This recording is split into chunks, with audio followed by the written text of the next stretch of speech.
Dear students, मैं doctor Alka Pareek, associate professor home science, government girls college Sikandra Dausa. Home science की class में एक बार आपका फिर से स्वागत है। भोजन एवं पोषण में हम लोग कार्बोहाइड्रेट्स का अध्ययन कर रहे हैं। अब तक हम कार्बोहाइड्रेट के बारे में पढ़ चुके हैं, उनका वर्गीकरण, संगठन और हिस्ट्री के बारे में हमने अध्ययन किया। आज हम कार्बोहाइड्रेट के कार्य पढ़ेंगे कि कार्बोहाइड्रेट के क्या कार्य हैं, बॉडी के अंदर कार्बोहाइड्रेट की क्या आवश्यकता है, अगर हम कार्बोहाइड्रेट को बॉडी में नहीं लेंगे तो क्या हो जाएगा। तो आज की क्लास में हम पढ़ेंगे फंक्शंस ऑफ कार्बोहाइड्रेट्स। कार्बोहाइड्रेट का मुख्य कार्य है शरीर को ऊर्जा प्रदान करना, to provide energy to the body. शरीर की गतिविधियों को संचालित करने के लिए हमें ऊर्जा की आवश्यकता होती है। शरीर में चलना, दौड़ना, उठना, बैठना, सोना, सीढ़ियाँ चढ़ना या जो भी हमारे दैनिक कार्य होते हैं, उन सभी के लिए ऊर्जा की आवश्यकता होती है। और कार्बोहाइड्रेट ऊर्जा का सबसे सस्ता साधन है। 1 ग्राम कार्बोहाइड्रेट से 4.2 किलो कैलोरीज ऊर्जा मिलती है। जब हम भोजन ग्रहण करते हैं तो पाचन क्रिया के उपरांत स्टार्च ग्लूकोज में टूट जाता है और ये ग्लूकोज रक्त वाहिनियों के द्वारा अवशोषित कर लिया जाता है। अधिक ग्लूकोज लिवर के अंदर जाकर के संचयित हो जाता है और जो भी ग्लूकोज है बाकी का, वो एनर्जी के लिए या ऊर्जा के लिए काम आता रहता है। मांसपेशियों में 200 से 250 ग्राम तक ग्लूकोज जमा होता है, जबकि यकृत में 150 से 200 ग्राम तक ग्लूकोज ग्लाइकोजन के रूप में जमा रह सकता है। तो इस तरह से मेन कार्य हुआ बॉडी को एनर्जी प्रोवाइड करना, और ये एनर्जी किस रूप में? ग्लूकोज के रूप में प्रोवाइड करते हैं कार्बोहाइड्रेट्स। लेकिन जब हम एक्स्ट्रा एनर्जी ले लेते हैं तो वो ग्लाइकोजन के अंदर, लिवर के अंदर और मांसपेशियों में संचयित हो जाती है। और जब भी हम व्रत करते हैं, उपवास करते हैं या किसी कारण से कोई मील नहीं ले पाते, तो वो जो संचयित ग्लूकोज ग्लूकोजन के फॉर्म में यकृत और मांसपेशियों में जमा है, यह टूट करके और एनर्जी देने का कार्य करता है या ऊर्जा प्रोवाइड करने का कार्य करता है। और इसी तरह से शरीर के अंदर 1 gram carbohydrates 4.2 kilo calories energy provide करते हैं। कार्बोहाइड्रेट का दूसरा कार्य है प्रोटीन की बचत। प्रोटीन का मुख्य काम शरीर की समस्त कोशिकाओं, ऊतकों, रक्त, मांसपेशियों, बाल, त्वचा आदि का निर्माण करना और टूटे फूटे क्षतिग्रस्त कोशिकाओं की मरम्मत करना है। प्रोटीन शरीर की वृद्धि और विकास के लिए अत्यंत आवश्यक है। इसलिए प्रोटीन को शरीर की आधारशिला या building blocks of the body भी कहते हैं। लेकिन कार्बोहाइड्रेट और वसा की अनुपस्थिति में यह शरीर की मांग के अनुसार प्रोटीन ही टूटकर ऊर्जा प्रदान करने का कार्य करता रहता है। और एज अ रिजल्ट प्रोटीन का जो मुख्य काम निर्माणात्मक है वह गौण हो जाता है और प्रोटीन ऊर्जा उत्पादक तत्व की तरह ऊर्जा देने लगता है। तो कार्बोहाइड्रेट की प्रेजेंस के कारण प्रोटीन अपने कार्य करने के लिए फ्री हो जाता है। तीसरा कार्बोहाइड्रेट का कार्य होता है विटामिन बी समूह के संश्लेषण में, for the synthesis of vitamin B complex. Lactose vitamin B समूह के संश्लेषण के लिए आवश्यक है।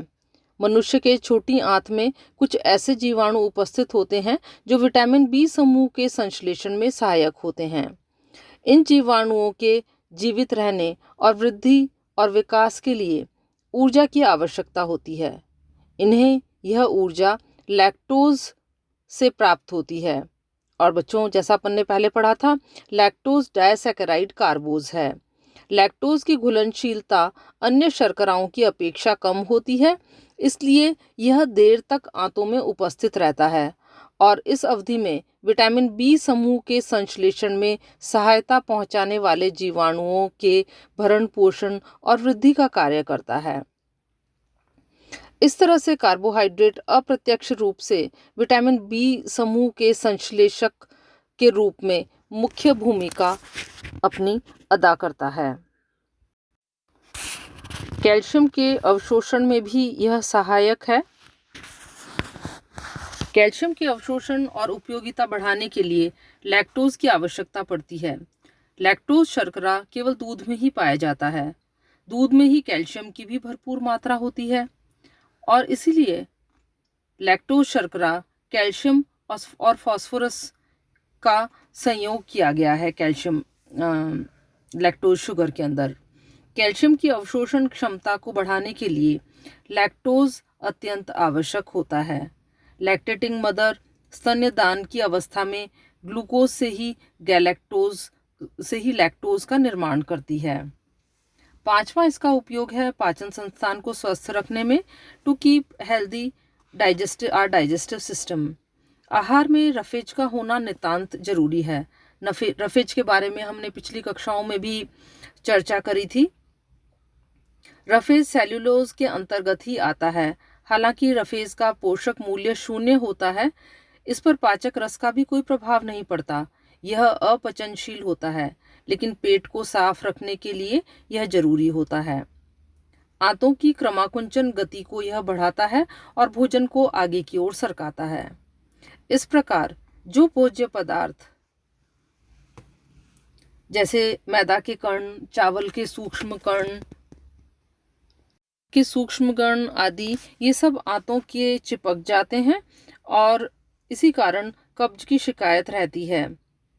रफेज की उपस्थिति के कारण मलाशय मल से सरलता पूर्वक बाहर निकल जाता है और कॉन्स्टिपेशन की प्रॉब्लम नहीं हो पाती है। कब्ज से बचने के लिए आहार में पर्याप्त मात्रा में रफेज होना चाहिए, और जो हमने पहले डिस्कस किया कि हमें किस किस से मिलता है। इसके अलावा रक्त में कोलेस्ट्रॉल के स्तर को कम करना। हृदय रोग से बचने के लिए रक्त में कोलेस्ट्रॉल की मात्रा को कम करने के लिए कार्बोहाइड्रेट का आहार में लेना अत्यंत जरूरी है। और आहार में उपस्थित रफेज शरीर में कोलेस्ट्रॉल की मात्रा को इस प्रकार से कम करता है। कैसे? नंबर 1, रफेज उन जीवाणुओं की वृद्धि और विकास में सहायक होते हैं जो पित्त अम्ल का विघटन करते हैं। ये पित्त अम्ल अवशोषित कोलेस्ट्रॉल को स्वतंत्र कर देते हैं और इसलिए रक्त में कोलेस्ट्रॉल की मात्रा कम हो जाती है। इसके अलावा दूसरा, रेशेदार भोज्य पदार्थ कोलेस्ट्रॉल के साथ मिल जाते हैं और मल के साथ ही बाहर निकल जाते हैं। इस प्रकार कोलेस्ट्रॉल का अवशोषण की जो दर है छोटी आंत में, वो काफ़ी कम हो जाती है। रक्त में कोलेस्ट्रॉल की मात्रा कम होने से हृदय संबंधी रोग कम हो जाते हैं, क्योंकि कोलेस्ट्रॉल रक्त धमनियों में पहुंचकर इनकी दीवारों के भीतर जम जाते हैं और इन्हें कठोर बना देते हैं। इससे रक्त नलिकाओं के ल्यूमन काफ़ी छोटी हो जाती है। फलतः रक्त प्रवाह की गति काफ़ी धीमी हो जाती है। हृदय में वांछित रक्त न पहुंचने से हृदय संबंधी रोग भी उत्पन्न हो जाते हैं। बच्चों, अभी हाल ही में हुए वैज्ञानिक शोधों और अनुसंधानों से एक तथ्य और उभर करके आया है कि यदि भोजन में रेशे युक्त आहार पर्याप्त मात्रा में नहीं ग्रहण किया जाए तो पाचन तंत्र में अल्सर और कैंसर होने की संभावनाएं काफ़ी बढ़ जाती हैं। इसलिए आहार में रेशा की उपस्थिति न केवल कोलेस्ट्रॉल को कम करती है, बल्कि अल्सर और कैंसर होने की संभावनाओं से भी बचाती है। छठा कार्य है विषाक्त पदार्थों को हानि रहित बनाना। कार्बोहाइड्रेट्स कुछ विषाक्त पदार्थों को बिल्कुल हानि रहित बना देते हैं। उदाहरण के तौर पर पाचन क्रिया के दौरान ग्लाइकुरोनिक अम्ल उत्पन्न होता है। ये अम्ल विषाक्त होता है।